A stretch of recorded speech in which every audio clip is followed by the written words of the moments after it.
Bonjour, bonsoir, aujourd'hui vendredi 14 janvier 2022, Franck vous propose une longue vidéo en la présence de Gilles. Au sommaire. Pour commencer, Franck se moque de Véran malade malgré 3 injections. Ensuite il aborde l'identité numérique et le contrôle absolu. Et pour finir, Franck et Gilles donneront leurs avis sur les avantages du monde numérique, ou pas. Bon visionnage. Bonjour à tous, bienvenue, Franck Info, l'actualité vue par Franck Muller. Nous sommes vendredi 14 janvier. Donc, ravi de vous retrouver. Véran est malade du Covid. Comment ça? Triple vacciné et il est malade? Mais il n'a pas fait son rappel, son booster, etc. Oh, décidément, hein. En fin de compte, on s'aperçoit que on n'est pas protégé. Même au sommet de l'État, ils chopent le Covid. Ça veut dire qu'ils n'ont pas mis de gel, ils n'ont pas observé les précautions nécessaires, les distances réglementaires, enfin tout le protocole, voilà. Mais ce sont des gens qui viennent à la télé nous donner des conseils et nous traiter de sous-citoyens parce que on pourrait être malade, oui. Ben écoutez, hein, voilà. Donc c'est bien la preuve que ça ne sert à rien, tous ces protocoles, et que l'exemple vient de haut, et on s'aperçoit qu'ils peuvent être contaminés de la même façon. Donc, vous savez ce qu'il en est. Je vais revenir, donc, je vous avais promis, mais vous savez, cette histoire d'identité numérique, de passe vaccinal, de passe sanitaire, c'était prévu déjà depuis longtemps. Je vais vous passer une toute petite vidéo, entretien de journalistes à la télé, qui disent, mais déjà en 2019, l'Europe de Bruxelles nous parlait déjà d'un pass vaccinal. C'est un moyen de traçage, bien entendu. On regarde cette vidéo. Du tout, cette idée de passeport vaccinal, c'est même l'inverse. Écoutez, c'est pas une idée nouvelle. Premièrement, il faut quand même le dire pour les gens qui nous regardent. Cette idée, moi j'ai retrouvé un document de travail de la Commission européenne qui date de mars 2019, qui travaille depuis sur l'idée d'un passeport vaccinal communautaire européen. Donc l'idée n'est pas neuve, n'est pas nouvelle, elle ne surgit pas comme ça à l'occasion. Non, mais elle ne surgit pas à l'occasion de cette pandémie. Donc c'est un projet que la Commission européenne avait déjà dans ses tiroirs et qu'elle met en œuvre depuis, avec pour but d'aboutir en 2022 à ce passeport vaccinal européen. Donc une fois que les Français savent ça, il faut qu'ils le sachent. Il faut se poser la question de pourquoi ce passeport vaccinal anticipé comme ça avant la pandémie de coronavirus. Je ne suis pas complotiste, rassurez-vous. Hein, je ne vais pas dire que ça a été pensé avant, mais je trouve juste que cette idée de ce passeport vaccinal cache des choses. Il n'a pas une vocation sanitaire. L'idée n'est pas d'empêcher de se contaminer les uns les autres, puisque vous venez de le dire, on ne sait même pas si le vaccin protège de la contamination. Donc quelle est la vocation réelle de ce vaccin, de ce passeport vaccinal, pardon ? Quelle est sa vocation? Et quand on commence à se poser les questions là-dessus, on se dit mais il s'agit en fait d'un contrôle social, d'un contrôle de la circulation des uns et des autres. Et on se base sur un sondage qui prétendument dirait que les Français sont favorables au passeport vaccinal. C'est faux. Pour aller à l'étranger. Ce n'est pas ce que dit ce vaccin. Ce vaccin dit que la France est coupée en deux, entre 50% de gens qui rejettent l'idée pas d'un passeport, mais d'un vaccin obligatoire pour accéder à des activités, retrouver une vie normale, comme on dit, et 50% qui y sont plutôt favorables. On regarde dans le détail, les personnes âgées, ils sont plutôt favorables, etc., etc. Quand on voit les gens qui prennent l'avion dans notre pays, 19% des ouvriers seulement ont pris l'avion en 2019. Par exemple. Donc tout ça pose beaucoup de questions d'inégalité, premièrement. C'est-à-dire on va accroître les inégalités entre pays riches, pays pauvres, et au sein même de l'Union européenne si ce passeport venait à aboutir. Deuxièmement, pourquoi avoir anticipé un passeport communautaire comme ça vaccinal, alors que ce n'est pas la solution, ce n'est pas ce qui nous empêche de nous contaminer les uns les autres quand on est porteur du virus. Et toutes ces questions font que moi, je me dis que le débat commence à être fou autour de ce passeport vaccinal. Je me dis que finalement, est-ce qu'on ne participe pas à préparer les esprits à ce passeport vaccinal en 2022? Et je me dis en tout cas une chose est certaine, c'est qu'on a déjà beaucoup cotisé sur nos libertés individuelles, beaucoup payé, beaucoup donné, il faut que ça cesse. Bon, alors on a de mauvaises intentions avec ce passeport. On ne peut pas être plus en désaccord que ça. Donc vous avez vu, hein, effectivement, il n'y a rien de nouveau sous le soleil. Ils avaient déjà de bonnes idées. Ils n'ont pas attendu le Covid, hein. Ou le Covid a bien aidé, ou ou ça a peut-être été fait pour, hein, mais bon, je ne dis rien. Je ne voudrais pas paraître complotiste.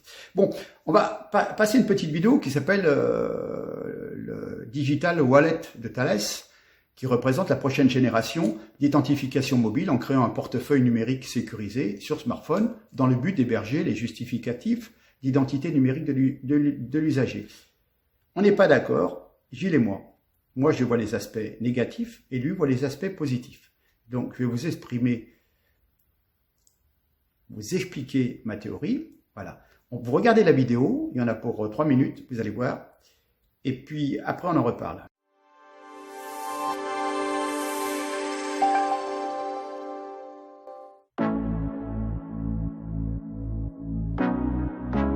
Bonjour à tous, je vous présente Lucie, étudiante en psychologie. Et moi, son Digital ID Wallet, émis par le gouvernement pour offrir une large gamme de services d'identité. Je suis en fait un moyen pratique de prouver et de protéger son identité, aussi bien virtuellement qu'en face à face. Regardons de quoi je suis capable. Je peux aider les pouvoirs publics à mieux communiquer avec les citoyens.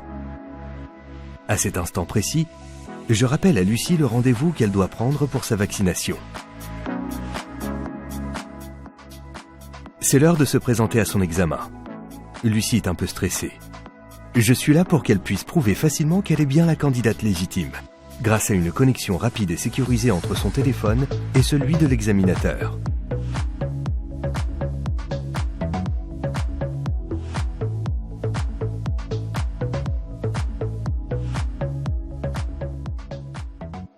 Examen réussi. Une visite rapide chez le docteur avant de fêter ça. Et pas de temps à perdre. En chemin, Lucie m'utilise pour déclarer la perte de son passeport. Elle en a besoin pour son prochain voyage. Aucun problème. Elle peut demander un passeport numérique d'urgence sans avoir à se rendre au bureau qui les délivre. Je rends les démarches administratives beaucoup plus simples. Et ce n'est pas tout. Je peux aussi aider Lucie à faire une demande d'acte de naissance, payer ses impôts ou prouver son identité lors de la souscription à de nouveaux services tels que l'ouverture d'un compte bancaire. Je permets à Lucie de certifier son droit à la couverture santé. Elle peut décider d'autoriser ou non le docteur à accéder à son dossier médical, tout en gardant le contrôle de ses données personnelles. Lucie a une dernière démarche à faire avant son voyage en Australie. Louer une voiture. Je l'aide à partager les informations relatives à son permis de conduire en ligne afin qu'elle n'ait pas à faire la queue pendant des heures pour récupérer la voiture lors de son arrivée à Brisbane. Le loueur bénéficie d'informations sûres et précises et Lucie d'une expérience agréable et fluide.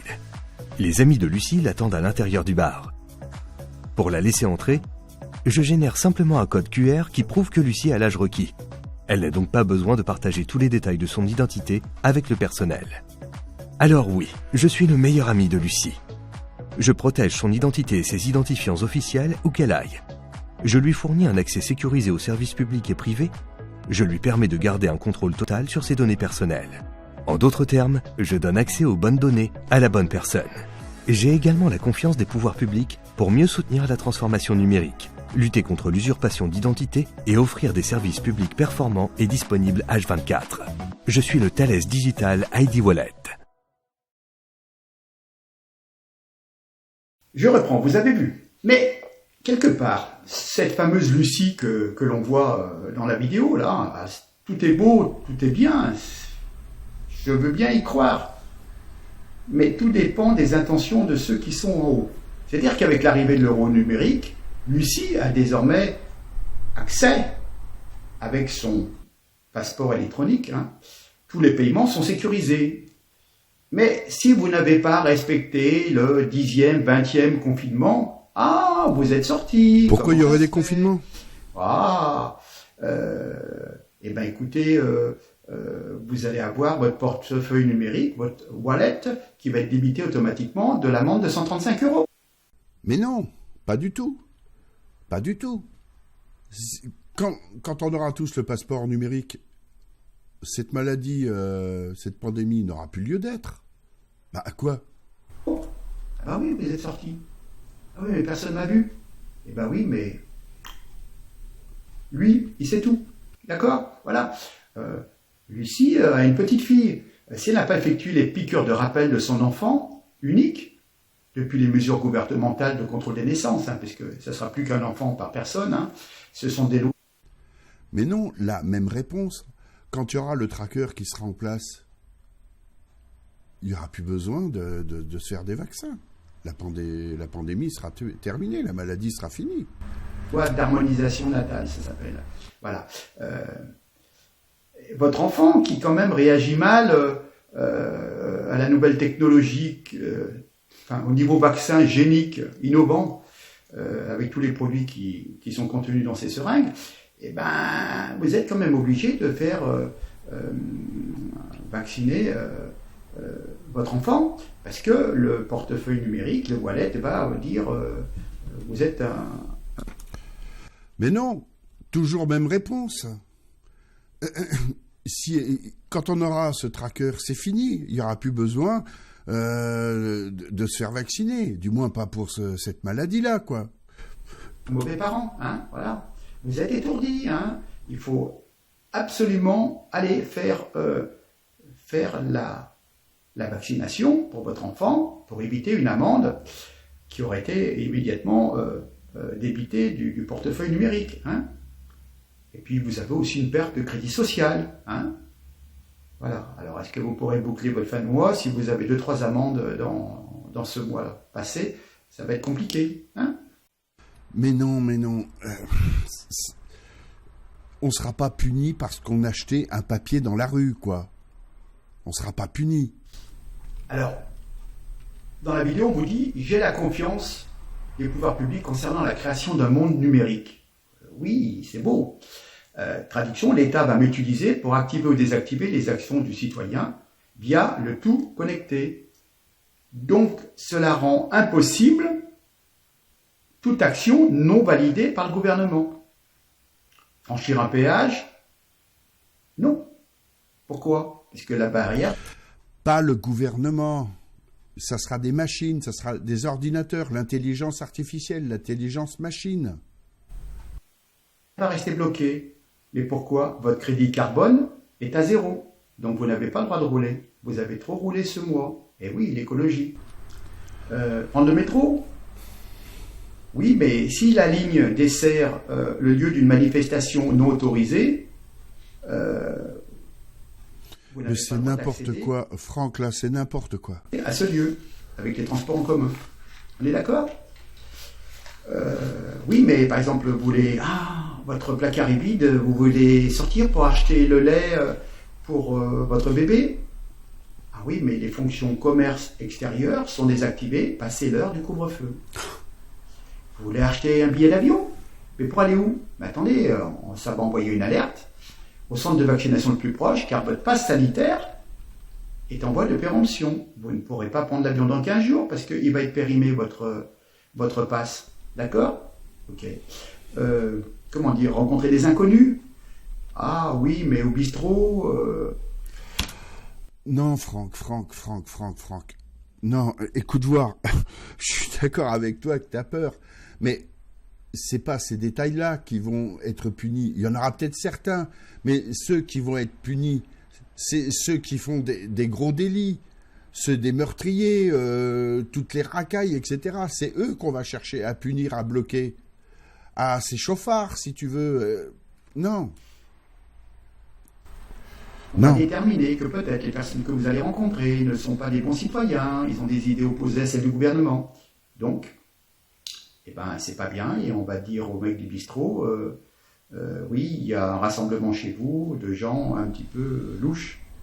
C'est pas bien, vous les dispersez, vous leur dites de partir. Voilà. Admettons que par hasard, vous voulez prendre une photo de la conduite scandaleuse d'un homme politique. Ah non, mais là, l'objectif est verrouillé pour protéger la mission des élus. Les moyens d'enregistrement audio et vidéo portatifs sont verrouillés à proximité de certaines personnes des élites. Voilà. Je pourrais dire, en étant très négatif, qu'on veut vous faire gober les supposées vertus de ce genre de pratique. L'identité numérique ne vise qu'à désactiver, activer un pass en fonction des exigences gouvernementales qui vont être confiées au privé. rappel de la vaccination, désactivation suite à un commentaire sur un réseau social. Tiens, Facebook. Voilà, exactement. Oui. Hein. Désactivation suite à un stand dans une manifestation. C'est bien ce qui existe déjà. On dit, oula, celui-là, c'est un agitateur, c'est un meneur. On va le faire sauter des réseaux sociaux pour pas qu'il influence les autres. Désactivation pour ceux qui sont non vaccinés et qui sont au chômage.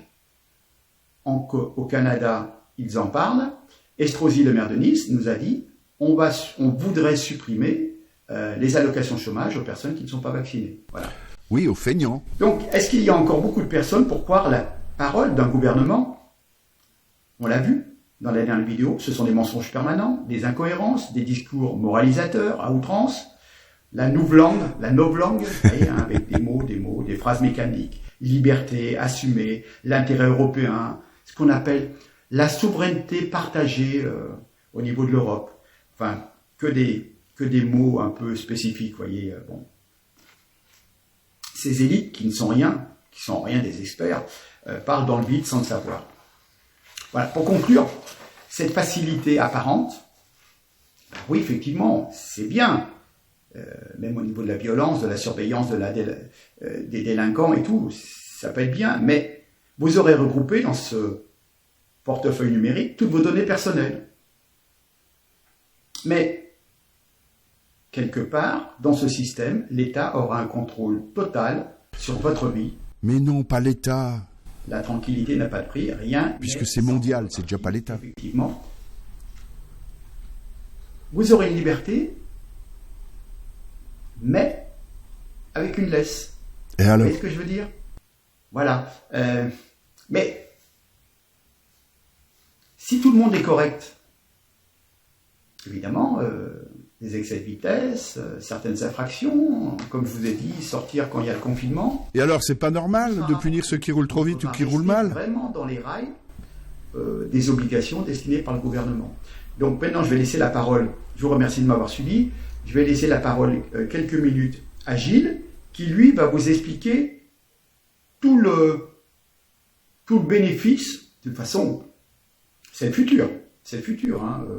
Ça sera sur le smartphone, après ça sera une puce, et vous aurez toutes les données. Hein. Mais bon, on va commencer donc par les pays comme les nôtres, les pays développés, on va dire, et puis là où les gens risquent un petit peu de se rebeller, et puis après il y aura des continents comme l'Afrique, etc. Alors je ne sais pas comment ils font pour s'occuper de ces pays, mais en tous les cas, nous on y aura droit en premier. Les pays européens, nord-américains, etc., etc. Voilà. Voilà moi ce que j'en pense, en étant négatif. Je veux bien croire. Est-ce que l'intelligence artificielle va décider de ce qui est bon pour nous? Mais vous avez impératif, vous devez vite sortir parce que vous avez une amie qui est malade et qui a besoin de vous. Et ben, l'ordinateur central va détecter que vous êtes sorti après le confinement. Et est-ce qu'il voudra prendre en compte... Mais pourquoi il y aura un confinement une fois qu'on a le tracker? Quelqu'un de votre famille ou une de vos amis, on ne sait pas. Donc, on laisse la parole à Gilles. Je vous dis à bientôt. Mais, voyez, on essaye de comprendre ce qui va nous arriver. D'accord? On change de siècle. Avec le Covid, on passe à autre chose. Hein. Ça ne sera plus jamais comme avant. Soyez-en certains, je vous l'ai déjà dit. Je vous dis à très bientôt. Allez. Merci en tous les cas, et à la prochaine. Allez, à toi Gilles. Merci Franck. Allez, on y va. Eh bien, bonjour à tous. Oui, Franck, je vais te faire une petite réponse. Oui, je fais partie des personnes qui pensent que le monde va très très mal et que ça ne peut pas continuer comme ça. Dans tous les domaines. Absolument tous les domaines. Mais ça, c'est dû à l'Internet. À tout le progrès qui est arrivé. La communication dans le monde entier. Chacun a le droit à la parole. Et malheureusement, les émotions humaines tanguent toujours vers le mal. Quand ils regardent un film, eh bien, c'est pas à l'eau de rose. Non, il faut que ça soit des cadavres, des serial killers, des monstruosités. quand ils veulent du plaisir, eh bien, ils vont monter sur un manège pour avoir peur, pour avoir encore plus de sensations de l'adrénaline. Eh bien, les humains, qu'est-ce qu'ils font? Ils vont se monter, c'est pas tous, sur le bord d'un pont et se jeter dans le vide, parce que ça fait des montées d'adrénaline. Ou alors, ils font du sport à outrance. Ils ont mal, ils souffrent, mais pourtant, ça leur procure du plaisir. Les humains sont montés comme ça. Que veux-tu que je te dise? Est-ce que ça peut continuer comme ça? Si tu étais président de la République, que quoi que tu fasses, t'es critiqué, jeté, insulté, menace de mort et tout, tu te dis ça peut pas continuer comme ça. Avant, eh bien, l'homme a créé, on va dire, un dieu virtuel qui faisait passer pour vrai. Il y a sûrement un vrai dieu quelque part quand tu connais un petit peu la science. Mais pour pouvoir gérer son peuple, il s'est dit, écoute, c'est Dieu qui me l'a dit, donc il faut que tu le fasses. Si tu le fais pas, promis, tu iras en enfer. Le Père Noël, exactement le même mécanisme. Si t'es gentil, mon enfant, bah t'auras des cadeaux. Si t'es pas gentil, le Père Noël passera pas et le Père Fouettard viendra. Tout est monté comme ça. C'est comme ça qu'est fait la société. Mais maintenant, qu'il n'y a plus de religion, qu'il n'y a plus de Dieu, etc., que la technologie, la science a démontré que tout ça, que toutes les minorités ont le droit de vivre, bah oui, bien sûr qu'elles ont le droit de vivre, mais pas de se servir de son défaut, de son anormalité ou de son problème. Hein, par exemple, un homosexuel va dire, bah oui, moi je suis homosexuel, pourquoi j'ai pas le droit à ça? J'ai le droit de vivre. Moi je peux pas avoir d'enfants. J'ai le droit donc à la GPA, donc d'acheter des enfants. Ou alors on peut prendre, bon, bref, des tas d'exemples. La liste est longue. C'est pas parce qu'on est noir qu'on a plus d'avantages que d'autres. Non, il y a des noirs qui ont réussi, il y a des noirs qui n'ont pas réussi. Moi, je suis blanc, quand je vais à la CAF, je suis désolé, j'ai rien.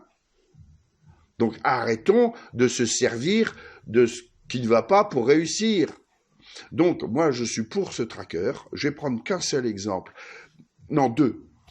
Le premier, c'est que moi, j'habite Épinal, il y a des tas de gens qui vont travailler à Nancy.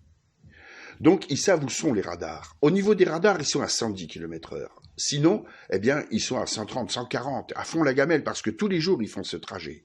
Eh bien, quand il y aura ce tracker, eh bien, le tracker, la première fois, il dira, attention, t'as dépassé la vitesse, la prochaine fois, 135 € d'amende et des points en moins. Et s'il recommence, voilà. L'autre chose qui est aussi très intéressant, mon cher Franck et les autres, si un jour il y a un accident, vous avez besoin d'un rein, vous avez besoin d'un cœur, ou votre enfant est malade, eh bien, vous serez bien content qu'on puisse rechercher mondialement l'organe qui manque. Aujourd'hui, c'est du trafic d'organes. Ça ne peut pas durer comme ça. Donc, si l'intelligence artificielle prend le pas et se sert de ce tracker que chacun aura sur soi et qu'on ne pourra pas se débarrasser, c'est pas pour le mal. Ça sera pour le bien. Je suis désolé. Comme Idriss Aberkan le dit, une révolution, elle s'est toujours passée comme ça. C'est ridicule, c'est dangereux, et après ça devient une évidence, pardon. La preuve, le vote des femmes. Au début, c'était ridicule que les femmes votent. Après ça, c'était même dangereux. Des femmes s'en sont mortes pour pouvoir avoir le droit de vote. Et maintenant, c'est une évidence. Eh bien, à chaque fois, c'est comme ça. Pour l'argent, il y a eu des chèques. Il y a eu après ça la carte bleue. Vous avez râlé quand on est passé au chèque. Puis à la carte bleue. Puis maintenant, c'est une évidence. Au contraire, vous en voulez toujours plus. La carte sans contact. Les voitures, pareil. Au début, c'était dangereux. Ridicule avant, même ridicule. C'est tellement mieux un cheval. Eh bien, maintenant, c'est devenu une évidence. Mais c'est passé par le cap aussi dangereux. C'est fait comme ça. Donc, ce tracker, effectivement, d'utiliser cette maladie, cette soi-disant pandémie, pour en arriver à ça, c'est un peu bizarre. Mais ça fonctionne. Au début, vous ne vouliez pas des masques. Maintenant, vous les voulez tous.